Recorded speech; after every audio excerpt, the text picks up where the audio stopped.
আরে আরে বিশাল দা হাতে কি সব নিয়ে দাঁড়িয়ে আছো গো? আজকে একটা নতুন ট্রাউজার নিয়ে এলাম। আজকে দেখো কালেকশনটা আগে দেখো। এই একটা ট্রাউজার, এরকম সাইডে এরকম রিপ থাকে।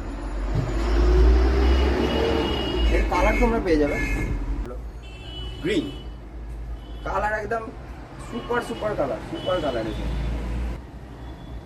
সব কালার নিয়ে কোনো বলতে হবে না, কথা বলতে হবে না, সব একদম হিট কালার।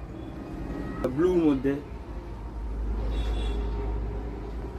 একটা কালার হলো,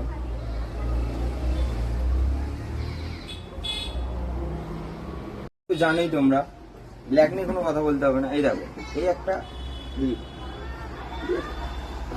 আর আমি একটা পরে আছি দেখিয়ে দাও। এগুলো সব কিন্তু ব্যাগি স্টাইলের মধ্যে থাকবে, ঠিক আছে? লা বলো ভাই। এই যে ট্রাউজার গুলোর কিরাম কি দাম আছে? এই ট্রাউজারগুলো যারা লাইক কমেন্ট শেয়ার করে আসবে তাদের জন্য 220 টাকাই দাম থাকবে, ঠিক আছে? আর এমনি যারা নর্মালও আসবে তাদের জন্যও 220 টাকাই দাম থাকবে। কোনো আমাদের কাছে কোনো দিন আলাদা যে এদের জন্য আলাদা ওদের জন্য আলাদা এরকম কোনো ব্যাপার নেই, ঠিক আছে?